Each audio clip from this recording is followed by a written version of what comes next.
in the room. John Horst is our doctor. He writes out all of our scriptures. He gives us our medicine in our room. We are live.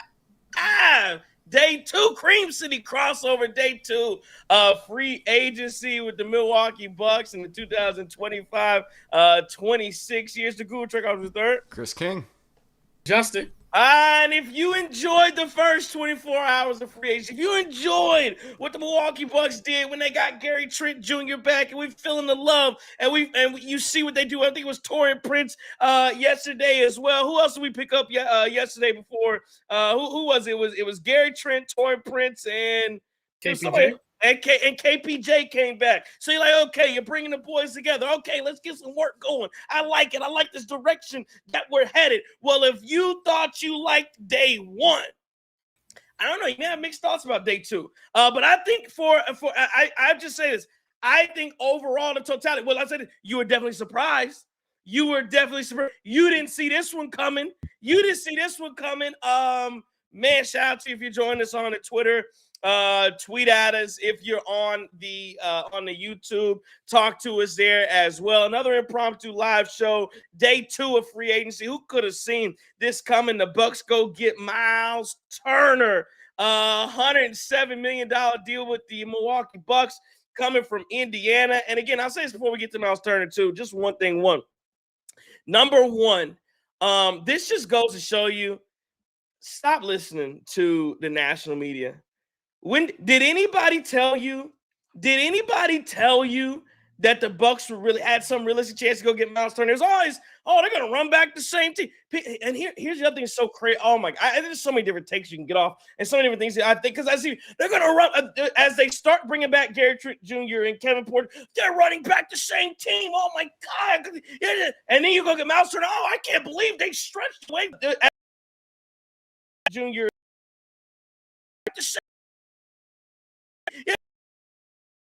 I can't believe they're not.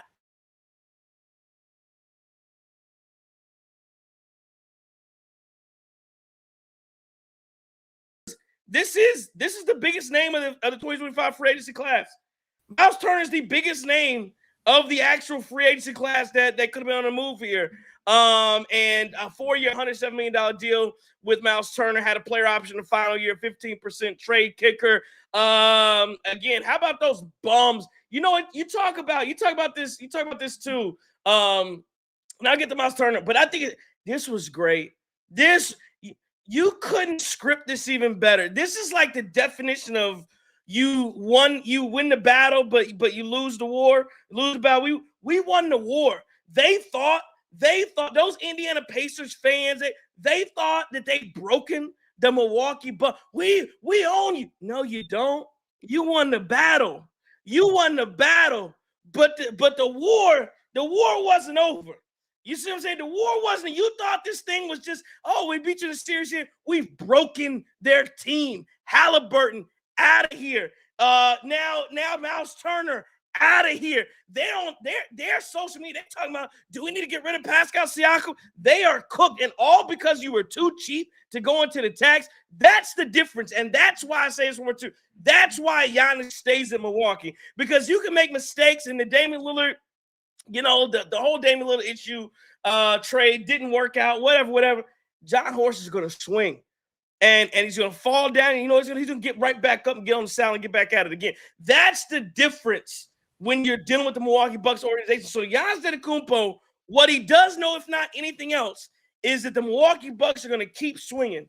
And when his directive is, I will stay in Milwaukee as long as you're committed to putting a winner together, that's what he's talking about. Whether you win or whether it actually wins or lose, it's hard to win a championship.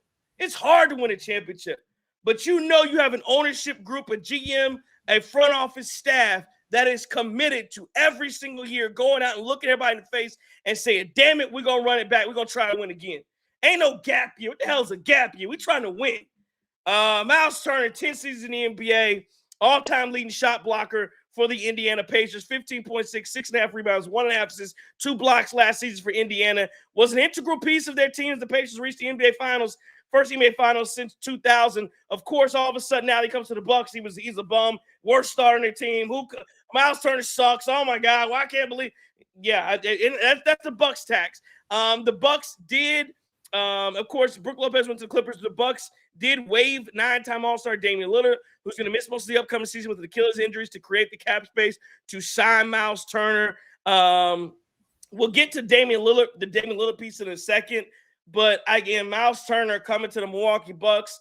I mean, this is what I'll say initially. Now I'll shut up, let you guys go. Obviously, we'll have some other thoughts on this too. But this is what I'll say initially on Miles Turner, right? You originally, whatever the team ends up being the starting lineup, it was going to include Brook Lopez, who's 37 or whatever, slow of foot. You can't tell me that the Milwaukee Bucks didn't get better today. You can't tell me whatever you want to say about this basketball team, whether they think they're good enough.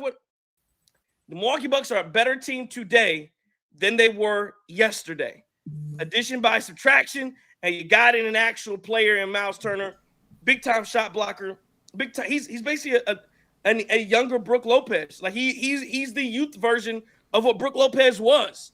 And so I'll say this, man. I thought it was a great job from John Horst. We'll talk about the financial ramifications in a second, but just from an on-the-court basketball perspective, Milwaukee Bucks, I listen, I would say right now, and I know there are more moves to make, A+ from John Horst and the front office staff, and getting a little bit, again, they've done the they've got the directive.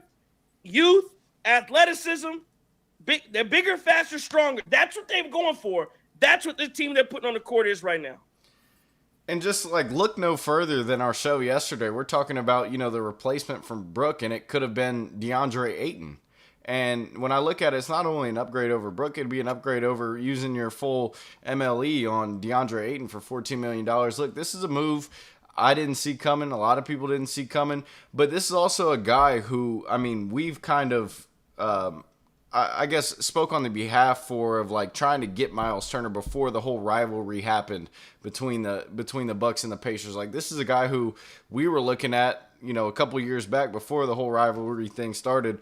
And it's like, damn, it would be nice to have a guy like Miles Turner. Like, Trey pulled up some of his tweets from 2021 about trying to get a guy like Miles Turner back in a building like Milwaukee. So I'm ecstatic for this to happen, and I'm also ecstatic because it you're right, Trey. He does fit the mold of what a Brook Lopez provided next to Giannis, right? Like, he can shoot the three, but he can also finish inside. Probably, you don't have to do so much research to know that he's probably a better rebounder than Brook. And I just think it adds some versatility, adds some youth. He's been a 10-year veteran, but he's only 29. Like, that's pretty crazy to say, but, only 29 years old, bringing him in. And, like, as much as we, shit on the Pacers, it's like, hey, he's been there now. He's been to the NBA Finals. Like, we could really use that playoff experience if you're going to lose a guy like Brook Lopez. So I think this is it's close to a home run for the Bucks. Obviously, there's some still moves to be made. There are moves that will be made to just shore up the backcourt, I would say. But, like, the pairing between Miles Turner and Giannis is going to be scary for opposing offenses in the front court. Like, they're going to defend their ass off, and they're going to cause some teams some issues. And I also think offensively, yes, he might have disappeared a little bit in the finals, but you look at his playoff run in totality, and there's a lot of things that you just watch him, and it's like it kind of jumps off the screen at you. The way he's able to back people down. He's able to cut to the basket off of pick and rolls and dunk on people. Like, that's something you're really not getting from Brook Lopez at all. And you add the fact that he can shoot the three. So it's like, I think this is awesome for the Milwaukee Bucks. And I think he's going to be able to learn. I think he's also gotten a lot better from when we were kind of trying to get him in a Bucks uniform, 3-4 years back. I think he's actually improved his game. And so I'm ecstatic about the move. I didn't see it coming, but I really like it. Yeah, man. Here we go with this delusional stuff again. But, yo, we back, dog. Let's bring the joint back out here. We got him. We took your, what Tupac told him. We took it from you. We took your chick. We came back to the mill, and we said, you ain't coming back here. If JT was on the show, he'd say let the GDs in off of that one. But let's go. Let him in the dough. Hey, look, but all seriousness, all jokes aside. So Brook Lopez, absolutely thankful. We talked about it last night about what he did. However, when you're looking at Miles Turner and you get a guard like Halliburton, you get a guard like LaMelo Ball, and he has to switch off for him, he's not a guy that you're just going to run around. He can move his feet and play defense on smaller basketball players, which is a huge upgrade for us. And Chris talked about him being able to shoot the three, blocking shots. I mean, there's nothing that this guy can't do. Last night, I said it facetiously. I said it was two dudes when we said something big. I said, Bam Adebayo in a trade, or why don't we just take Miles Turner? I wasn't serious. I didn't think we were going to get him, and we got him. Not only that, we brought in these other guys that are starting to learn to play better basketball together, and we got them at our price too, which is just huge. The funny thing to me, what's so peculiar to me, look at these guys like Wendy, you look at Shams, you look at all these other guys, and Miles Turner this, Miles Turner that. When they thought there was no chance that he'd come to the great state of, or the great land, the good land of Milwaukee, Wisconsin. Oh, he's so great. He's going to fit in here. Yeah, I think Indiana's going. And then all of a sudden, we get that breaker, and then it doesn't really move the needle. And then you hear the Pacers fans, oh, yeah, he wasn't that good. He was soft. He's this.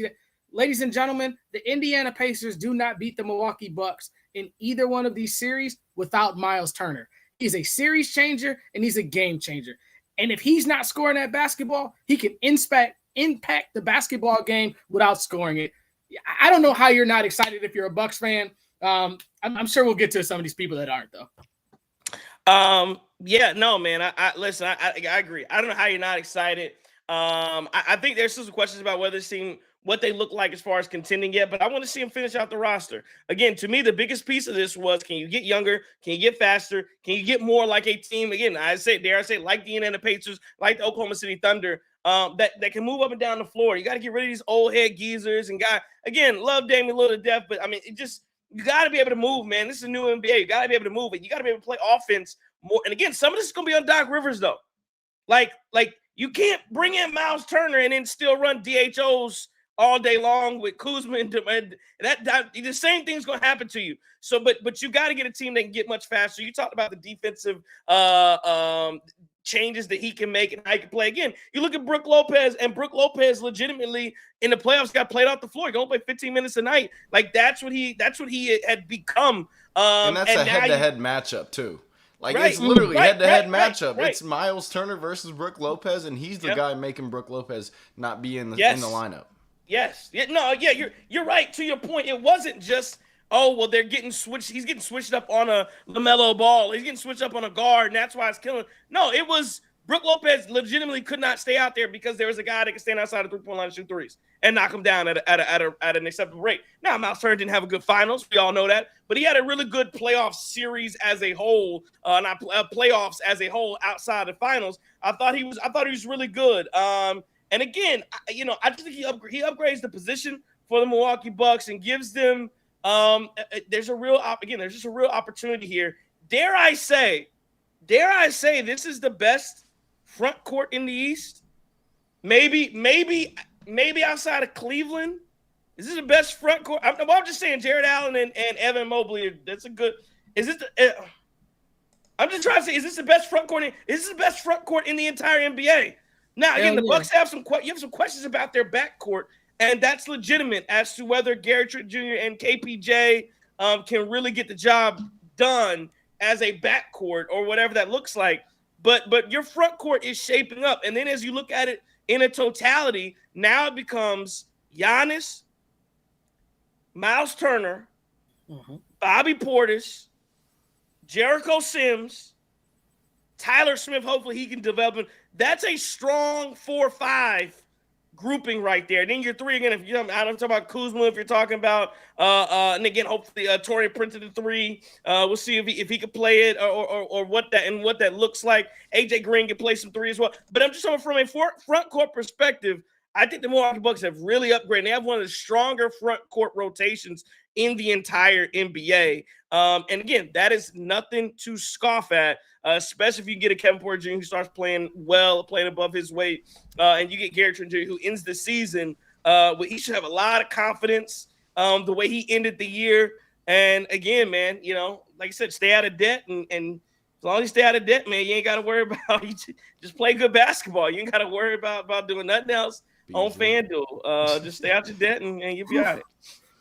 Yeah, I think it's definitely nothing to scoff at. I think for a long period of time last year, we were dealing with the issues of the front court, and for them to make a big splash like this and getting Miles Turner and shoring it up, but not only just doing that, I mean, making it so that we're even having these conversations that they could be the best front court in all of the NBA. It's huge because we remember Bobby Portis is suspended 25 games.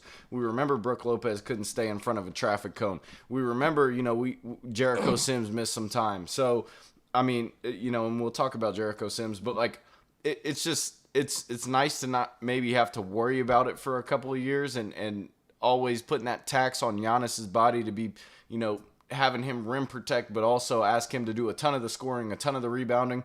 You needed a move like this if you wanted to be sustainable, because remember, this is a wide open East, and you can still take advantage of having a wide open East if you have Giannis Antetokounmpo on the floor. And as much as it sucks him playing at the 5, like, you're going to have somebody who can anchor that defense, and then you let the other guys, the other pieces fall where they may. Like Jericho Sims can come out there and give you some good minutes defensively. But for Giannis not have to worry about that in the regular season, I think it's really good, because I think Miles Turner will provide that. No, absolutely. And Miles Turner is going to make sure that we don't lose that spacing that we had with Brook Lopez. The thing that I like about it is I think it takes pressure off of Bobby Portis. It takes pressure off of Jericho Sims. It takes pressures off of Miles Turner now and Giannis. Because you have a legit, like, Bobby doesn't have to come in and play the backup 5. He could truly come in and play a 4. And he's not stretching out to play the 5. That's a borderline one, but we'll pause it. Shaky. I'm just excited, man. I'm excited that these guys will be able to play together, and you have a lot of athletic guys. And the one thing about Bobby's going to get a hero block for you. We know that. There's some guy that said something about some fake rebounds in the chat one year. I don't know who that was, though. But anyway, he's going to grab all those rebounds, though, and it's just a great time to be a Bucks fan. Do we have a little bit more to add? We do. Shout out to Daniel Joseph. I don't know if y'all saw that in the chat. He said we're now Junior Mafia with all the juniors we have on the team. I like it. Daniel, go get a T-shirt, copyright it, sell them joints on Twitter and everything. I'd buy one. It's just a great time, though. And now all the onus is going to come down to Doc Rivers and his coaching staff. You got to put these guys in the proper space to be successful. We got a full offseason with Kyle Kuzma, work on the shot, get better. Kevin Porter Jr. get better. Gary Trent Jr. just keep doing what you're doing and catch the ball so Trey don't kick you off the team. Listen, man, I'm excited. I'm excited. Let's see some of the chat. Devontae Leggett says, let's go. 608W's Trey gave a sermon. John House says, all of a sudden the media talking bad about the trade. They absolutely are. Robert Henry says, wondering how Giannis feels about Dame. Let's cover that when we get to the Dame portion of things. Mac Mont says Gary Harris is a solid pickup too. I don't know what Gary Harris been doing the last 5 years. Mac Mont also says Turner's rim protection has been really nice. There's one I want to see here, but I can't find it. Somebody asked about cap space and what we have available to us. So basically, this took all of that. Basically, with the Damian Lillard stretch and the way they brought in Miles Turner free agency, the Bucks only have at this point, I believe, vet minimums available, and then minimum some type of exception. It's like $3.3 million.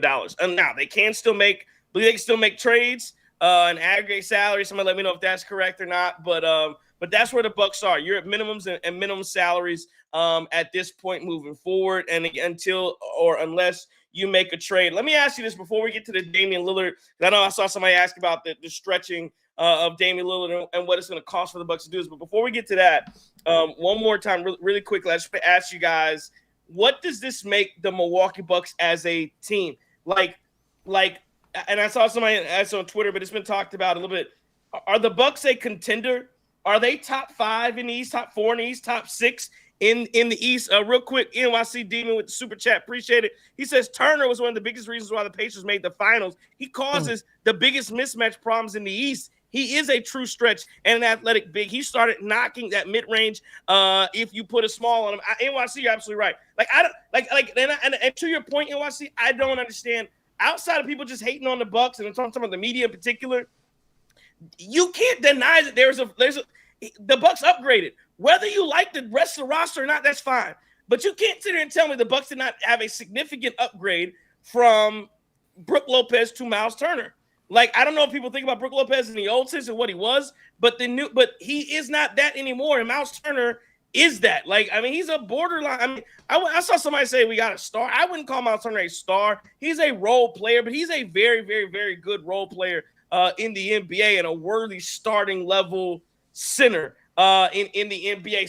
So back to the question: is this what does this make the basketball team now that you see it again? I'm assuming you can get Rollins back because they stopped the qualifying offer to Rollins. I'm assuming you get Rollins back still, and there are going to be some around the margins moves that you can still kind of make. There should be a couple roster spots that are open. They'll be able to extend Derry Bird. But yeah, what does this make this basketball team as a whole? What does Miles Turner do to it to change the trajectory? Especially when you look at what's happening around the league, and then we'll get to the Dame piece. So immediately, I just look at what we've been talking about with how wide open the East is. I guarantee you, this is a top 4 team in the East. You're top 4. Yeah, I think it's top 4. Okay. Listen, because number one, you've got New York signing people, no coach. Like, you've got those type of situations. You got the Pacers obviously don't want to be expensive and get this guy and let him walk over to a division rival. And then you've got all the way in between the Celtics. I just don't know how they're going to be necessarily competitive. I think we'll be better than the Celtics. I understand that there's going to be moves made that are going to shore up this Bucks roster, and I get the intention that the Bucks are kind of rolling with here. Like, they want to win. They know it's a wide open East. So I have a hard time putting us, even past the top 4. Maybe you could stretch it out to top 6, but really, are they better than Atlanta? Atlanta just made a lot of moves. Are they better than Atlanta? So here's my thing. I'll go to 3 teams that could give the Bucks a run for their money, and I would say I don't even want to give Orlando it yet, but I'll give it to them right now. I'll give Cleveland it right now because they got some experience, and then the last team would be the Hawks. But outside of that, I just don't see. The Pacers aren't going to be competitive. But the Knicks, they have no coach right now. I can't give it to them. I think they got exposed last year. To be honest, I think they went all out for this Villanova experience, and that. It's trash. It's trash. Mikal Bridges, his best years are behind him now. They're in Phoenix. Josh Hart, his game isn't versatile enough for him to be a consistent playoff guy. I just don't see it. And then you're relying on Cat and Brunson, who have had trouble, and now we got the guy who played well against Cat in that series. So I can't even give them that. But if you want to give them that, then yeah. I knew D Wally was gonna come in here. He said top 4. You tripping? Nope. They're top 4, and I think obviously, like I said, I think they're gonna make more moves. They're not done, so I would believe that they're really going at this, and they're going at it from a right angle with getting younger. We're getting younger at the same time of arguably getting better. Macmon says Cavs, Magic, Pistons, Knicks will all be above. I'm not giving Pistons. I will give you Cavs and Knicks. I think for sure. To me, I would give you Cavs and Knicks. I think Atlanta. Really, see, that's the team I didn't put. But the Magic, and I like what the Magic are doing. I don't know that. The Pistons. Again, I don't know if the Pistons. I really don't. I don't think they had the greatest offseason either. Like, I think they had a real opportunity Robinson in the Malik Beasley role. No. Yeah, right. And that's the thing. They just missed out on Malik Beasley. They just lost out on Malik Beasley. And here's the other thing. Even if he gets cleared or whatever, I don't know what's gonna happen with Malik Beasley. I think he was an outlier last year because he clearly was shooting for his life. His life was on, like, he didn't know if he pulled up back to the crib. Y'all talking about the mafia with the juniors. He didn't know if the real mafia was gonna pull up because he owed his dentist. He ain't pay his dentist. They about to knock his teeth out. Hey, nah. So my point there is I just don't I don't like what Detroit. I don't like they haven't really upgraded to me this offseason, and I don't know what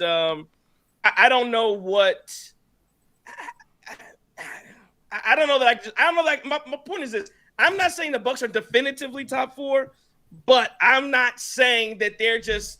I'm not going the media route and saying, "Oh, there's no way this is even a top 60." That's a playing basketball team. I'm not going there. I don't think Trae Young. And I love what Atlanta did. I don't know that they just rolling in every night and gang busting teams. Nothing left overpowering. I don't see that. Nothing overpowering. I don't see that. There's really not going to be anything overpowering in the East, which is good. Yes. You might have the Cavs win a ton of games in the regular season, but guess what? They just lost. They lost Ty Jerome, and they went and gave Sam Merrill that contract. They had the experience now, but they got smoked in the playoffs. That's fine. They got smoked. Cavs gonna be good. They're going to be good, but how much does a regular season record mean? Not much. We know that firsthand. So I can't pencil them in as being like a dominant team that's just going to sweep everybody. Like, that's not going to happen. I agree with that from the playoffs perspective. I'm just saying regular season. Yeah, the Cavs will be much better than the Milwaukee. But they can go ahead and take number 1. We'll take 2, 3, 4. You know, one of those. I'm being delusional. Whatever. I'd probably go Cavs too. So my thing with the Knicks and why the Knicks were so much better than us was because we had no answer for Cat. And I don't think we're going to completely shut him down. We have that now. And then also on the defensive end, when Dame got switched on Brunson killed him. Dame couldn't stay in front of him. Now you got a guard in Kevin Porter Jr. who can – I'm not saying you're going to stop Brunson. Brunson's in rising. If he's not elite, damn it, he's the closest thing to it in the league that's not there. So can we be better than the Knicks? Absolutely. Orlando looks great on paper, but we all know that Paolo Banchero sometimes can be a black hole when that ball comes to him. And if you got a guy like Desmond Bane that's open and stuff, I'm just not saying that they're not proven either. I know one thing. You have Giannis, who is pound for pound the best player in the East. You have Miles Turner, who has championship experience now. Eastern championship level experience. I got to go top 4. I mean, can Atlanta do it again another year? They got a lot of young athletic guys, but a lot of these teams that were killing us last year because we were old and slow and not athletic. Now we're young and athletic with proven basketball players as well.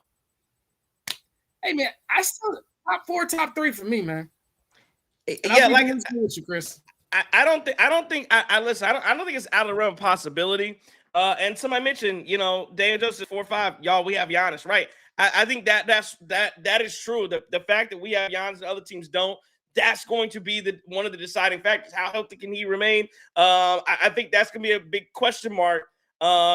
Again, my biggest thing is Doc Rivers. Can Doc Rivers can he get this offense out of being archaic and modernize it and play to people's strengths? Like even a Kyle Kuzma, I know I don't know if he's gonna get traded or not, but if he's here, you got to play to his strengths.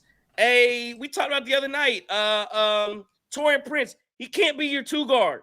He can't be your 2. He's got to be. So you have to play to people's strengths. Now I will say, being able to be younger and play better defense, we should be able to get out and transition a little bit better. We should Miles Turner should be able to rebound the ball a little bit better than Brook Lopez. Bobby Portis can do rebounding. We should be much.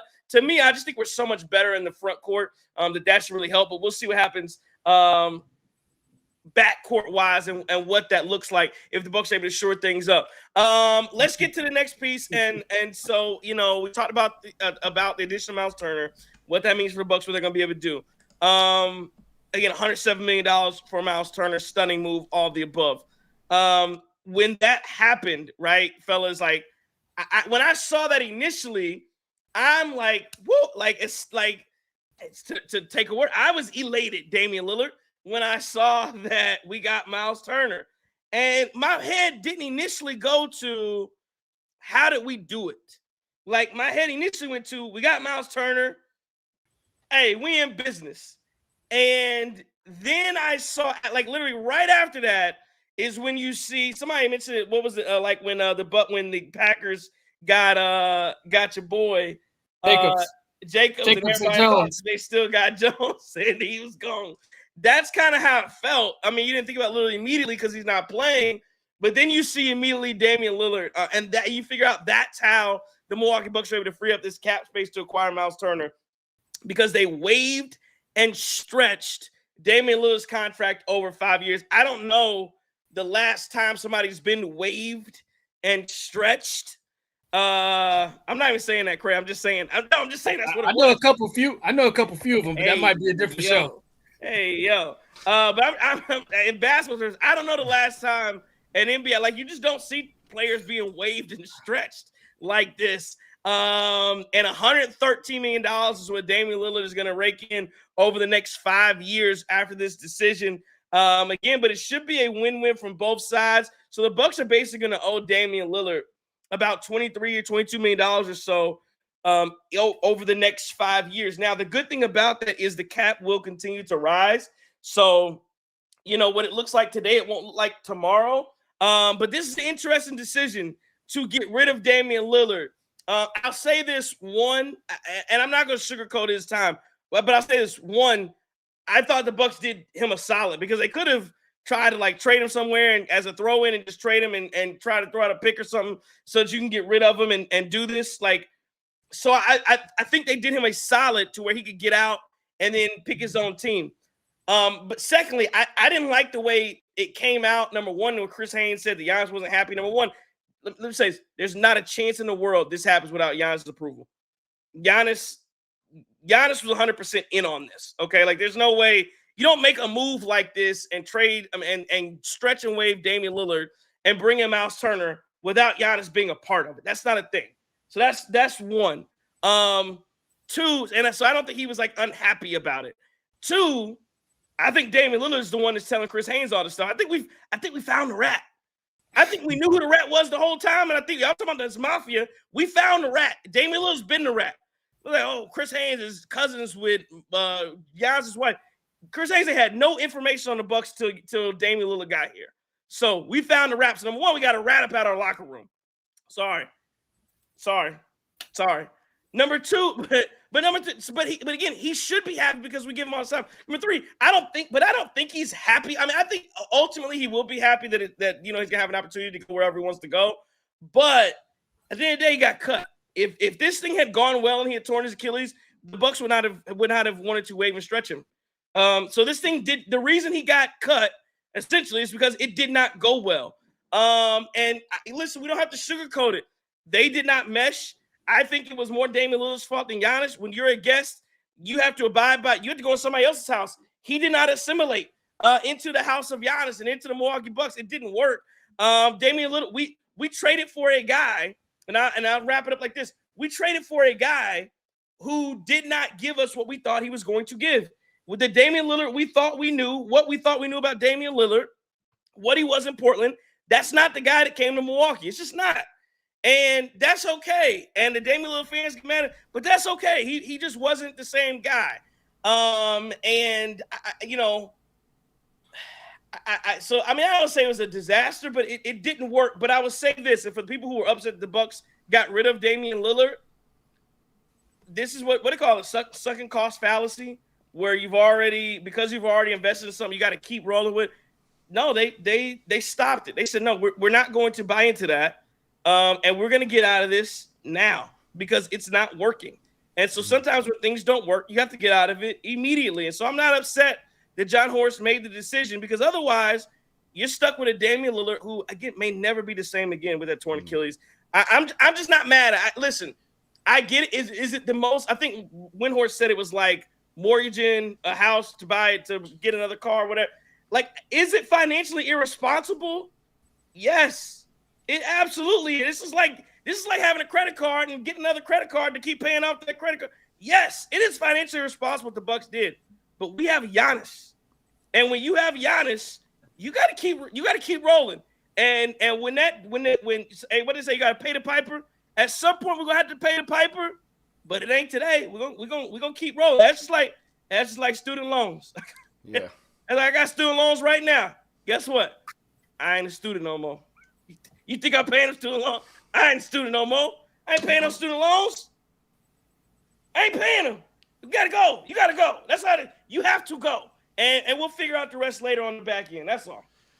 Absolutely. Well, I think, when you think about all the chatter on Twitter when people are like, what's Dame's best moment in a Bucks uniform? And people are physically tweeting that it's the notification that he got traded over to the Bucks. Then there was a problem in those 2 years. And whether it be injuries and whether it be, you know, just not fitting in the timeline, I think that has a little bit to do with it as well. But they had to be honest with themselves. Like us as fans, like we can try to say we want to see a third year of it, but did we really? No. Did the Bucks want to? No. And it's not fair to Giannis to handcuff him to a 35, 36-year-old that's recovering off of an Achilles injury after you just tried to run it for 2 seasons, and it just hasn't worked. And like I said, whatever the reason may be, so be it. I mean, even in the regular season, people were talking about how the gelling between those two just wasn't there. And then immediately you finally get a young point guard who has shown superstar caliber, you know, moments in KPJ, and then people are saying, hey, he meshes better with Giannis than Dame. And so that's certainly an indictment on what this experiment was. And I don't want to get this messed up because I do think Damian Lillard did have good moments as a Milwaukee Buck. I think he showed a lot of effort when it came to playoff ball. If he wasn't making shots this past playoffs, he was actually defending at his best capability. If we look at the playoffs when Giannis was out, he was trying his hardest. That game 1 I'll remember for a long time. But at the end of the day, like I said, they had to be honest with themselves. And it's not our job to determine that it didn't work or did work. We had some inklings. We had plenty of, evidence that it wasn't working in terms of just how the offense was running. And good on John Horst, good on the Bucks for just making sure they're not handcuffing this title window. Like, with all the gap year talk, right? With all the talk about him having to rehab for another year and then we'd get him back in 2 years. No, they were proactive about this, and I think they made an okay decision. If, you know, we reap the benefits of getting Miles Turner out of it and then re-signing the guards along the way, and then obviously trying to make another move. Man, both y'all brothers out here kicking these sermons tonight. Brother King, Brother Crosby. Hey, man. Listen, I couldn't have said it better myself when you hit on the at playing defense. Dame showed up, and Dame. So let me be honest with everybody. I mean, my favorite player all time that was not a Milwaukee Buck is Jason Kidd from my childhood. So that's why when Trey be jumping on those swords for that brother, I do it right with him because I think Kidd is a great coach and he's a great basketball player. And I'll fight you in the comments if you want to go anywhere other than that. Damian Lillard is my favorite modern day non-Milwaukee, but probably him and Ant Edwards I like a lot. So when we got Dame to the Bucks, I thought I was ecstatic. I was elated. How about that? Dame showed moments of Dame time, but we all thought we were getting 25 to 27-year-old Dame. It's kind of like when we're looking at Chris, when we're looking at Brooke, and we're looking at some of the other guys who aged themselves out of the Bucks, and that's what we got. And Dame gave everything for the city. He put on for the 414 like it was Oakland itself. He went out there with the blood clots, he tore his Achilles, and he put it all on the line for us. I can't take anything away from him.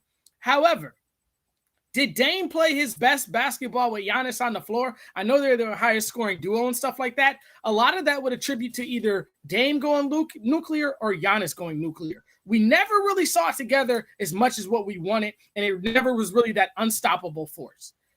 I wish the best for Dame. I'm so thankful that he came. I'm so thankful that he bought into the culture.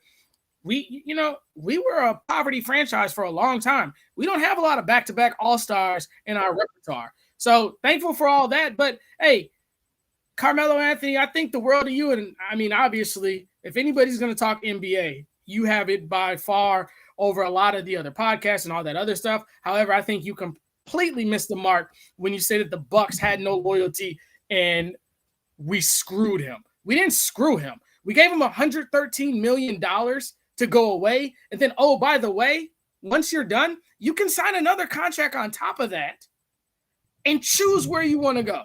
If that's not a win for Dame, I don't know what else is. Hell, if Brett Favre would have did that, he would have probably. Never mind. Go ahead, Trey. I don't know what people. I think people think loyalty. They think to the team or what. He got paid. Your loyalty is in your bank account.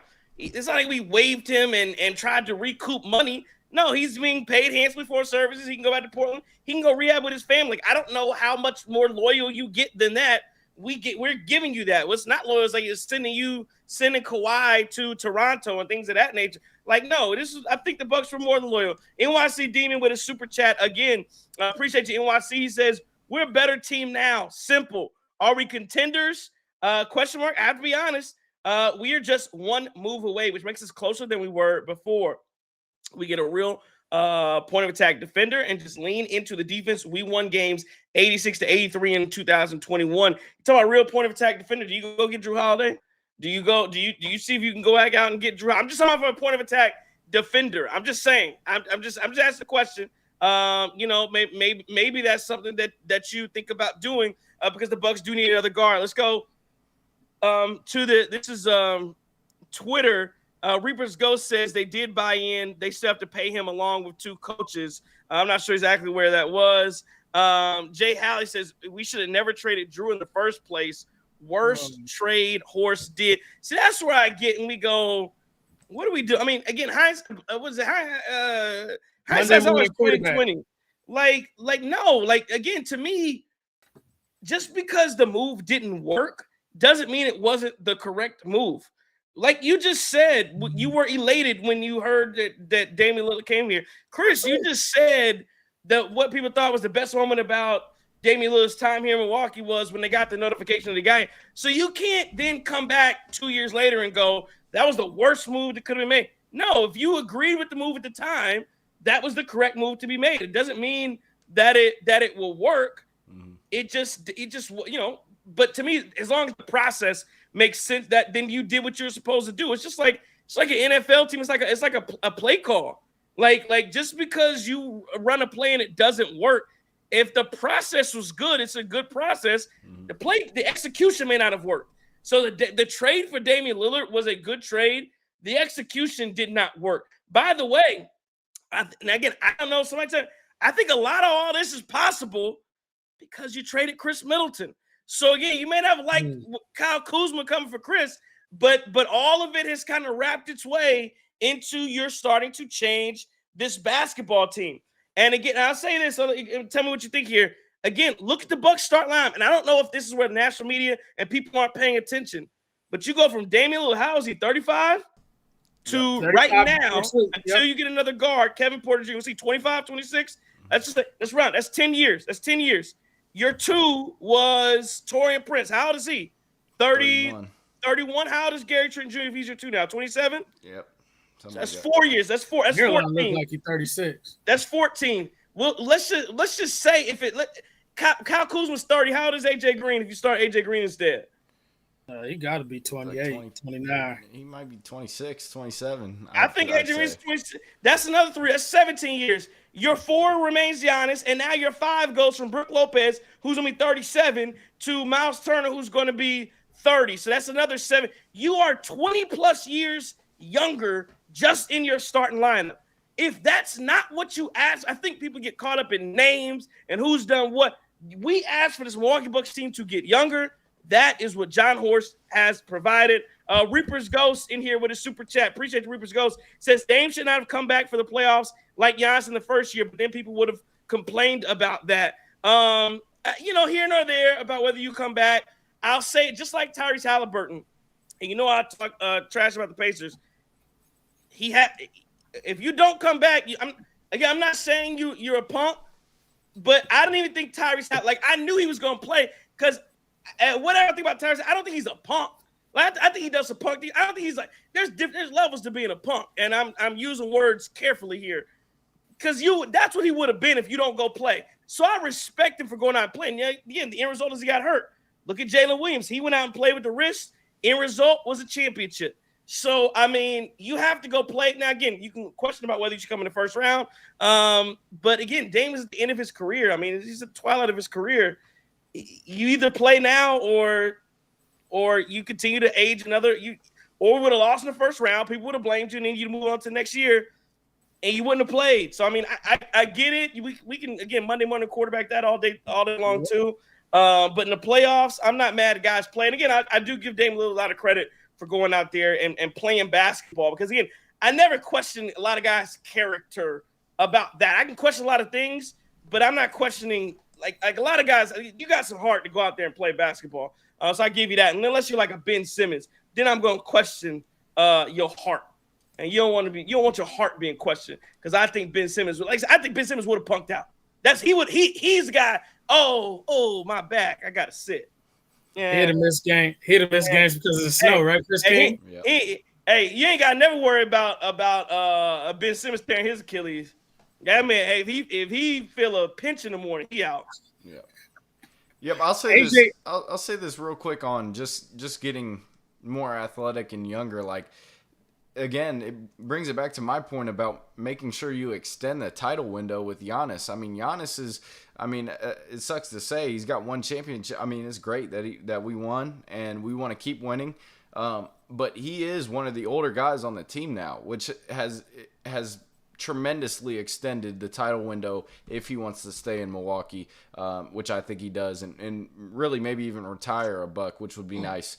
And so I think, again, this is just a prime example of when nobody's looking for it, when nobody knows necessarily what the Bucks are going to do, when nobody knows if the Bucks even have a light at the end of the tunnel. John Horst has come through, and I have to give him props for that, because you guys know, and I'm sure some of our supporters know that. I mean, I haven't been fond of the way he drafts, but at the end of the day, when it comes down to the nitty gritty, and he has to be, working tightly in trade deadlines or tightly in free agent signings. I mean, he just pulls things out of his sleeve that you may not have expected, and he's done that this free agency. He did it during the trade deadline with acquiring KPJ, getting off the Middleton contract. So I think they're doing right by Giannis, and I love it, and I think it could very well work for the future of how this Bucks team goes. I don't see, because when Dame goes down, immediately you're thinking, okay, Giannis, a lot of people, national media, things like that, they're talking about, okay, here comes a Bucks rebuild. Giannis is going to leave. You're about to have to rebuild. No, they've just extended it for a period of time which I really enjoy. So AJ Green's 25, by the way. Just want to throw that out there, because I threw out the 42 age, but it's all good though. So when I look at last year's playoff loss, I think right now, after we removed ourselves, we calmed down from bad passes, missed free throws, dropped basketball. All of those guys on the court, your AJ Greens, your Gary Trent Jr.'s, your Kevin Porter Jr.'s, all these guys were able to grow because of Dame putting it all on the line for the city. So that's why forever, I'm not going to throw my Dame stuff in the trash. I'm still going to rock with it. I probably won't rock the jersey no more, but like his shell toes that he made that were custom Bucks colors and Dame dollar joints, we'll keep that. We'll still listen to your mixtapes and stuff like that. But it's just, I think Dame was great in Portland. And when he went somewhere else, it is so hard. And I think who was the guy that said it this year, where it is to come when you are the guy, or when you were the guy to be the second or the third option, how difficult that is. Someone said that during the regular season. It was like Kent Bazemore, somebody said that. I can't remember, but yeah, I know what you mean. So you look at a guy like Chris Bosh, you look at a guy like Kevin Love, and they had to go from 1 to 3. And Dame was pretty much one. He was one his entire career. So coming here and playing the second fiddle was tough. Do I think he'll do a lot better after he comes back from his Achilles with it?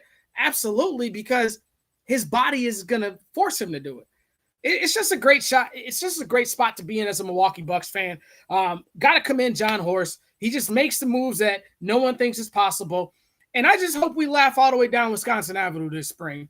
And I'll be delusional, and that's all cool with me. I'm good with it, because you know what? I'm going to buy a delusional T-shirt and a delusional hat. We see everybody in the chat here. Tish, lots of good stuff. People asking for Wiggins.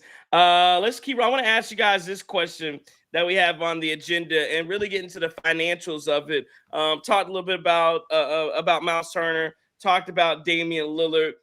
Cream City Crossover here, of course, talking to you guys. Day 2 free agency. Appreciate everybody who was in the room and in the chat and joined us tonight. But But I want to ask you guys about the financials and about that Damian Lillard deal, just the stretching and what they do with the contract. Does that signal a panic to you? Let me and I asked this because again, I mentioned it saying originally that this is like having a credit card and taking out another loan to try to pay the credit card off, and then now you just have more debt, and you're trying to really figure this out. That's what the Bucks are doing. You're kicking the can down the road.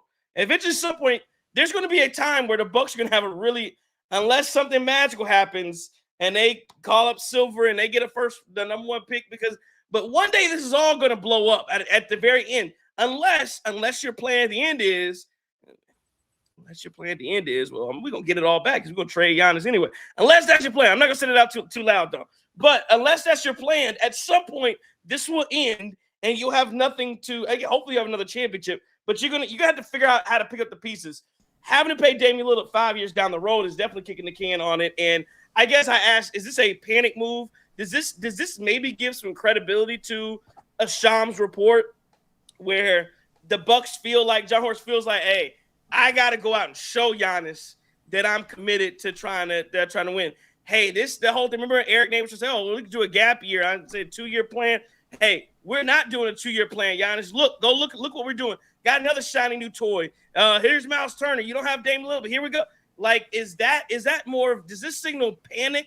Like the Bucks are going to do anything possible to keep Giannis in town, or do you think this was a sound decision maker where they said, "Hey, really, our best opportunity is to get off of Damian Lillard and play Miles and get Miles Turner and try to keep rolling with this thing." Like, I guess that's because I think there are a lot of GMs who would say like a Sam Presti type and would think the best thing to do is blow it up and try to get picks or try to continue to do what's best maybe for the organization. But I guess I'm just trying to figure out where your crossroad is on that piece about having to kick the can down the road from a financial perspective with Damian Lillard and that money. I don't believe it's a panic move as much as I believe it's a move with urgency. Like, they felt like they needed to make things happen for Giannis. I mean, as much as the national media talks and as much as we don't believe what they say about Giannis potentially asking out, I do believe that it would be such a crime to basically give a gap year to a guy like Giannis. I mean, to me, he's shown not many signs of slowing down in his prime right now. The athleticism is still there. All the things that you love about Giannis. To me, he's shown right now. The thing, the workhorse mentality is still there. So it would be a shame if we're like, hey, we're just gonna punt this year and then rely on Damian Lillard to be back. Yeah, so there you go. Okay. No, I think they could hear me, but I don't know. I cut out for you guys. But yeah, I think it would be a real shame to punt on this year when you have a guy like Giannis playing at his best ability all the time in his prime. So yeah, I think they're moving with urgency, and I think this is going to be a move that goes over really well with Giannis in the near future at least, especially if they make more moves. Wendy said that we're taking our mortgage to buy a Ferrari, right? Yeah. So I'm going to pull up in that Ferrari, Wendy, and I'm going to take your check because I don't care.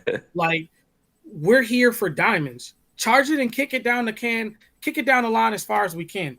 We saw this with, I mean, if you follow the Green Bay Packers did it for years. And at some point we had Aaron Rodgers dead cap money on the books and he wasn't even a Packer anymore. That stuff is going to happen. But right now, Dame can't give us anything for 80% of next year at a minimum. So with that being the case, now you got Miles Turner in here and you put a bunch of filler guards in. And I'm not disrespecting KPJ or Rollins, but I'm just saying guys that aren't a top 75 at 75 like Dame was.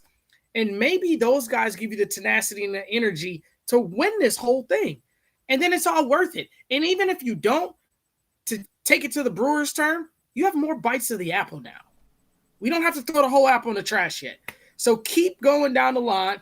And as long as you got to punch your shot, it's good to me. Because with Dame being there and you bring in DeAndre Ayton, and let's say we talked about it, Tish talked about it last night, about his alleged off-court stuff, and then you saw stuff where he throws chairs, he shows up to planes late, he shows up to practice late. So you bring a cancer-type guy in that locker room, Miles Turner is hungry, and he might be hungrier, than anyone else on the Bucks because he made it all the way to Game 7 and lost because of a calf injury, essentially.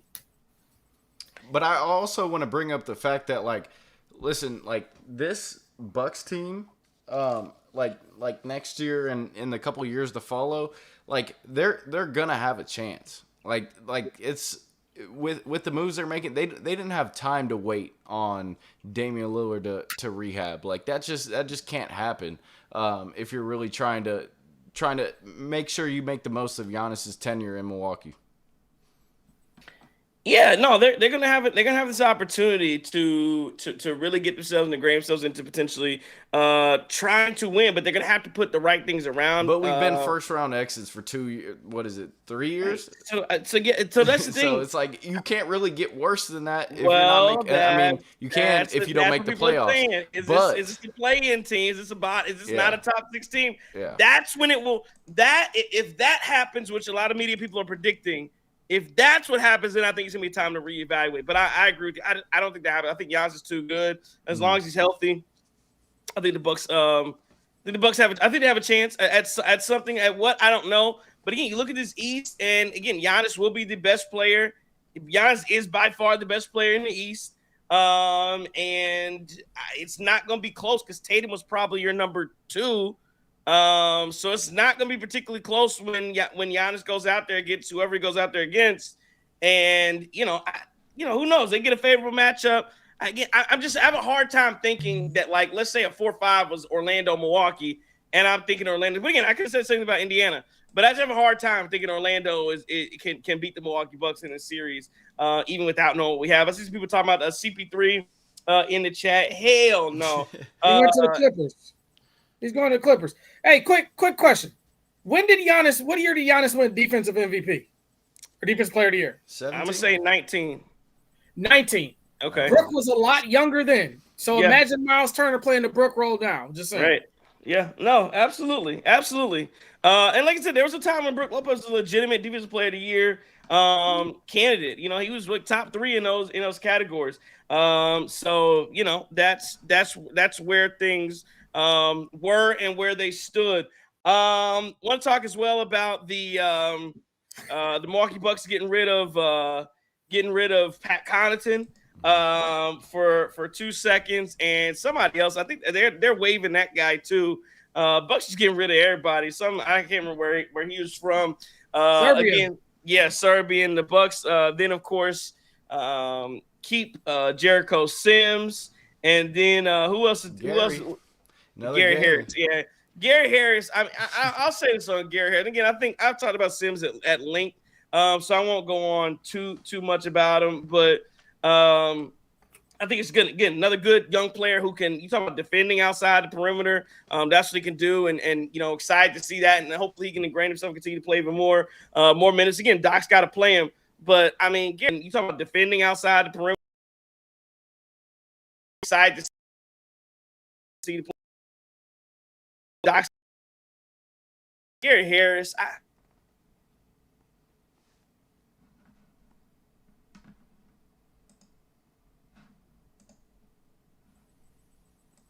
gotta look it up. What's Gary Harris? I mean, the Bucks do need big wing. I just don't know that Gary Harris is gonna.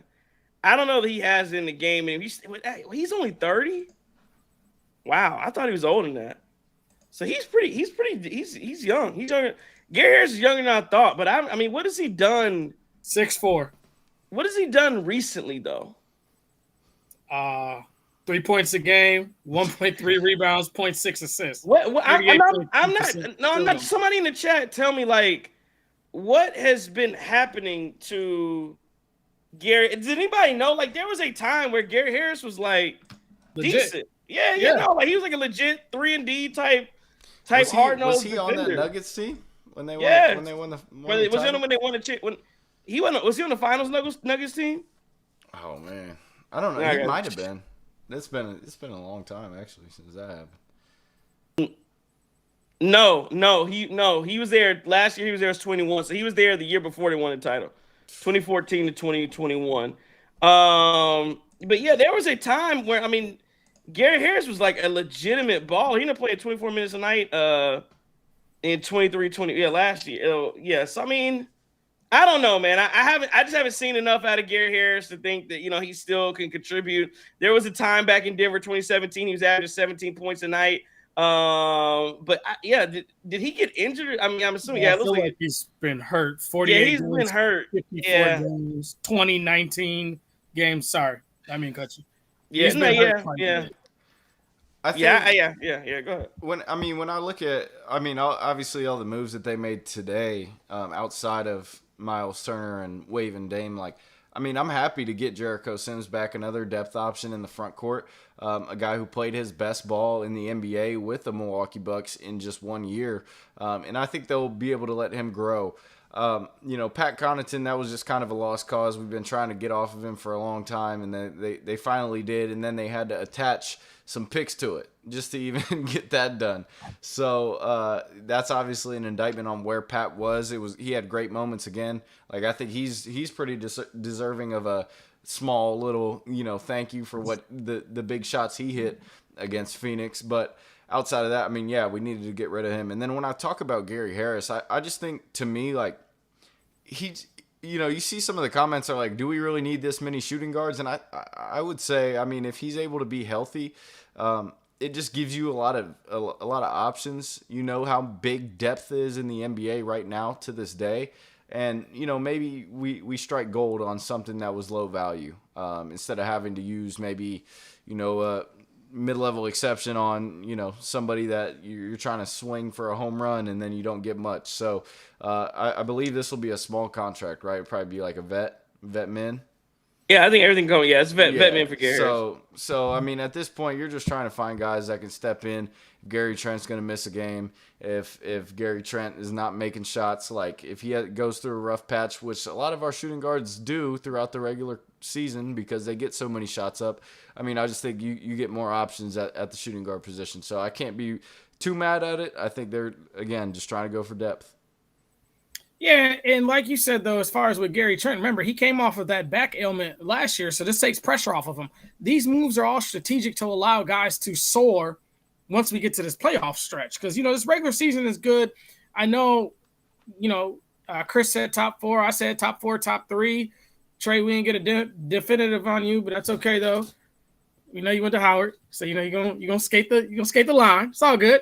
But it just gives us more options, like Chris said. We need more options, and we need guys to go out there and win basketball games. I remember Kyle Kuzma and Kevin Porter Jr. combining together to beat the Minnesota Timberwolves when Ant-Man was out there playing and stuff like that. Yeah. You're going to need stuff like that. Keep guys healthy. Get here for this playoff stretch. And, hey, man, Gary Trent can shoot it, and Gary Harris can shoot it too. Keep guys here for – hey, man. Trent can shoot it. So just get in.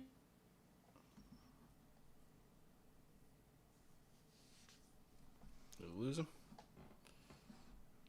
Turner in some crazy open looks, and he'll have those same looks in Milwaukee with double teams on Giannis. MacMon has a good point here. He says Bucks got one star and a bunch of role players. That's fine. Cleans up the pecking order. And I had a thought earlier today too, where I thought about what this means for the Bucks offense. Whereas before you had Giannis and Dame and teams focused on Giannis and Dame. And sometimes, you had this phenomenon where, what the guys would do for whatever reason is they would get to this piece where it would be Dame's turn, then Giannis' turn. And, if Giannis wasn't going to cook, then it was Dame about to go cook. And I feel like the other 3 guys on the court kind of got left and forgotten. Well, now all attention will go to Giannis. We know that. But now, like you said, if you just have 4 role players and I almost feel like you're right. There isn't this, okay, we have to, Giannis doesn't have the ball. We have to defer to Damian Lillard. There is none of that anymore. Now you have, instead of having 3 guys who are like, well, if he doesn't take a shot, he's got to take it. And then, wow, now it's one of our turn. now you have, if it ain't Giannis, it's us, and we cook it. So I mean, I actually do agree with that. But are you gonna move the ball and make sure that happens? Go ahead. No, that's all I was gonna say. What did Doc say after every press conference? Ball stuck. That's Right. That's all. Right. I see somebody talking about unless there's another update about Rollins. So my understanding is Rollins did not get released. Rollins, there was he had been tendered a qualifying offer. They rescinded that. I believe the reason they rescinded that is because they have to make sure the Miles Turner money works out. I think that's just a process thing now. In all that, can somebody who really likes Ryan Rollins come in and swoop him up right now? Yes, I think that could happen. I think the expectation, though, is that Ryan Rollins will come back to the Milwaukee Bucks on one of those minimum deals. They just got to play with the money. I think it's a process thing of just playing with the money to make sure that it works out first, and then they'll give him his minimum deal. That's my understanding for Ryan Rollins, unless something else just happened that I haven't seen. We can still match any salary that he's offered as well. He's still a restricted free agent, even though we rescinded the qualifying offer too. Yeah. So, again, we'll see what happens. I ask you guys this before we move on and kind of get to wrapping this up. Do you think do you think they're done making trades for the offseason? Do you think that now there's just a couple more, let's fill out the roster with our vet mids and things of that nature? Or do you think there's another move the Bucks have cooking before the summer ends? I think you would be regretting not at least taking calls on Kyle Kuzma. I just do. I think, I'm not even trying to let the noise from our chat or from Bucks fans on Twitter get to me, but I do think that just seeing what's out there, seeing what team maybe would want a Kyle Kuzma, what they would have to offer, because we know the front court is now so strong that, do you really need another guy who can cut to the basket and who can defend at a decent level? It'll free up some creativity you can work with Bobby Portis on offense now that we got a solidified five. So yeah, I think you would be remiss to not look around the league and just see what's out there. Maybe you get even younger than Kyle Kuzma, or you get some backcourt depth in there, somebody that could really impact the game if KPJ and Rollins aren't doing it. So I think you should do that. But outside of that, I don't really know if there's necessarily much to be made in terms of the trade market. I think that's the only guy you're kind of looking at. Maybe a team takes a flyer on Andre Jackson Jr. Maybe you get some draft capital for that. Ooh, that's another guy. That's another guy who could potentially be trade bait. If you're trading Kuzma, you want to throw in an Ajax and maybe a first-round pick. Mm-hmm. The other guy I would be very curious to watch, and we talked about him over and over and over again, is out in Washington. If they waive or not Chris Milton, if they were to buy out Marcus Smart, I would watch, because again, the chat and talking about where the wings that can play defense. You're still in the market for that guy too. And I think you're more, to me, if you bring back KPJ and Rollins, to me, I'm more in the market of big wings, at least one more of those versus another backup guard to try to figure.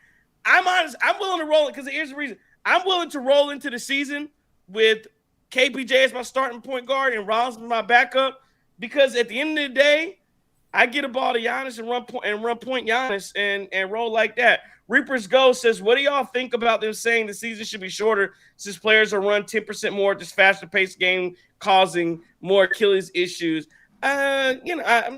Listen, I disagree with that kind. Just slow the game down. If you think that's the thing, slow down. If your problem is too much running, I think that there's people that resting more than ever. It's a good question. I think it's more about youth and those guys. I'm talking about playing youth athletics and that kind of thing. I think that's what it's more about. But again, people smarter than me are paid bigger bucks and got bigger brains, can figure this thing out. As far as I'm not a medical expert, so I think they will figure it out. That's what I think. I don't think we're done on the trade market. Saw a lot of stuff out there for Murphy III and Chris King's boy Herb Jones. That'd Some be type good. of Kuzma flyer on that. I think Kyle Kuzma is a world beater? Absolutely not. Do I think that Kyle Kuzma has a serviceable role on this basketball team with a full offseason to mature into his role? I do. Would I be upset if they traded him? No. I mean, I still got to pull weeds in the yard and stuff like that, so we could put that jersey to good use. But, I mean, he has the stuff that you want in a wing, and he's one of those guys that Trey's talked about, the get off the bus guy. He just has to find a way to put that to the basketball court. And we saw moments, silver linings of him this year. Was he all the 0-point game in the playoffs? No, that wasn't his entire season. I don't know. I think he's lumped in that situation with the whole cash money trade, and people fell in love with him, and we shouldn't trade him. And forever, no matter what that guy could do, he could come out next year and average 12, 8, and 4, and there'll be some Bucks fans that'll have an issue with them and say that we should trade him back for Chris Middleton. I just want, one thing that I remember about Kuzma, Luka, what did he go off for in that first half? 36, 37, 38? And had 4 or 5 points in the second half when Kuz was guarding him? That's what I need you to do. Up to the basket, dunk the ball a couple times, rebound the basketball, and play good defense. Yeah. But I'm not mad at Murphy III, or I'm not mad at Chris's boy Herb Jones either, because those guys are freaky athletic too. So just bring in athletes and bring in guys that'll get it done, man. I think one last thing about Miles Turner. My bad. Now I'm rambling a little bit. I remember that feeling when we got Greg Monroe in that summer. We just did it again. The only difference now is the media won't give us the credit that we got when we got Greg Monroe. We got the number 1 free agent on the market. We did. Now all of a sudden he's not good. Yep.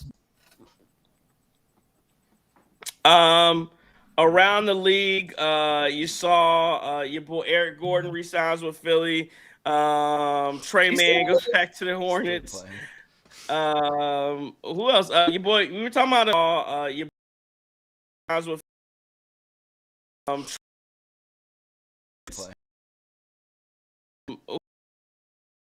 you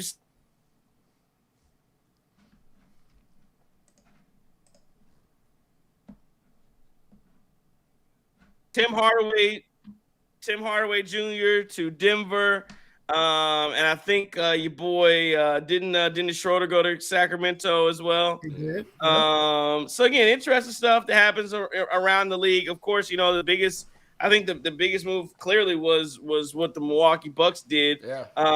And I also wonder, a lot of people talk about what's going to happen with Russell Westbrook. We talk about big wings that you may look for.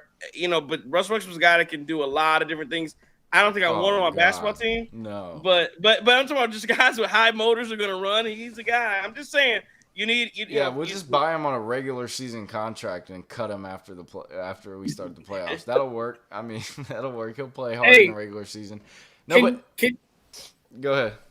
No, I was just gonna say, can you imagine the pregame camera with Kuzma walking into the locker room and Russell Westbrook? Who can outdress who, right? Oh god.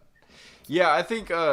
Just to your point, Trey, it's like we haven't. Ever since we've been doing the show, but really for a long time, it feels like the Bucks haven't been the main talk of the free agency market. And I believe, as a Bucks fan, and you got some bias in there, but I believe you're up there with some of these teams that are making big splashes now. And so you enjoy that. You enjoy, as a Bucks fan, to be in the talks of the free agency first couple of days. And that's why, we enjoy giving you guys this content, discussing every single move the Bucks have made so far. And they made a lot.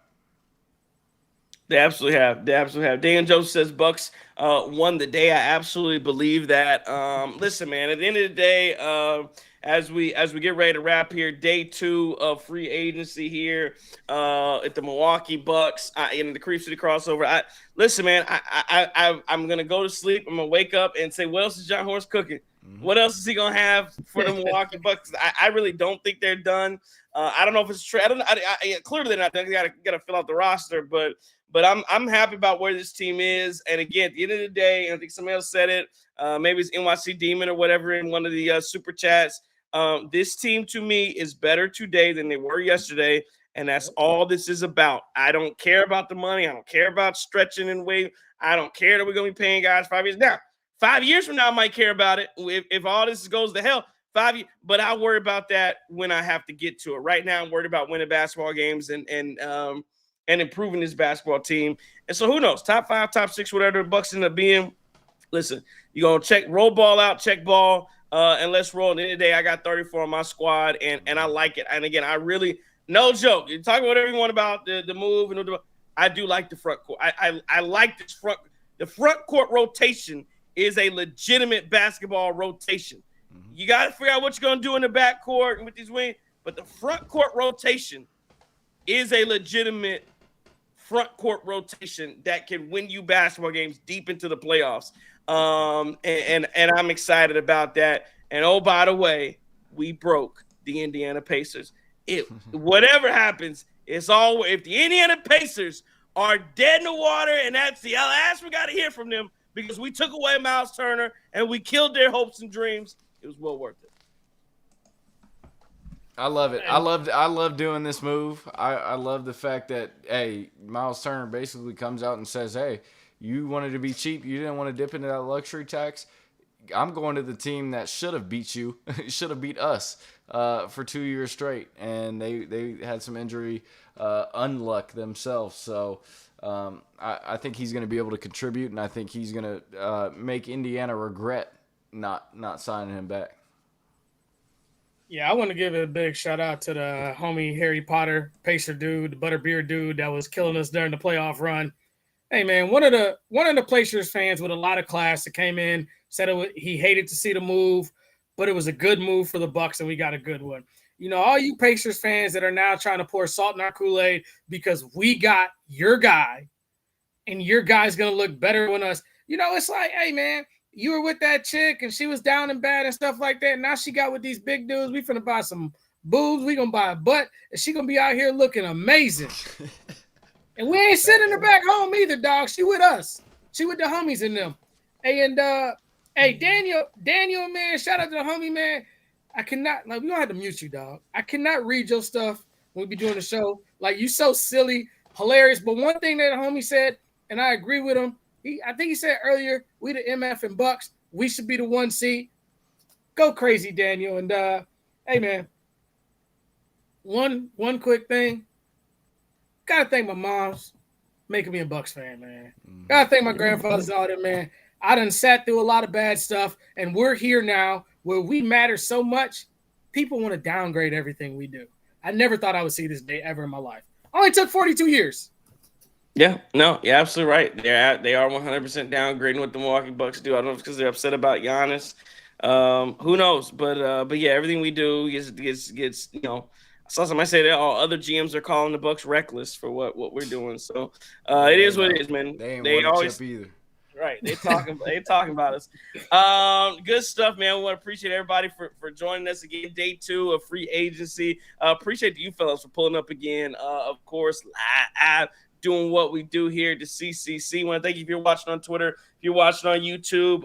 Again, man, this is a great time in the off season for the Milwaukee Bucks. Always enjoy it with you here at the Cream City Crossover. Thank everybody for giving out super chats. Really appreciate that. It helps us a tremendous amount. If you will, please like, follow, subscribe, all that good stuff to the Cream City Crossover. Tell a friend, tell another friend about the Cream City Crossover. Again, this is the best time to join in the offseason. I think we're going to have some giveaways the next show, right? We're going to have some giveaways next time we go live.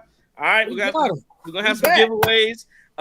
We are back. We're doing what we do. Always fun to be a part of the Cream City Crossover. This has been a Cream City Media Group production from the Guru across dirt. Chris King. Justin. If I am enemy, it's only because I dare to tell you the truth. Don't take no with Nichols.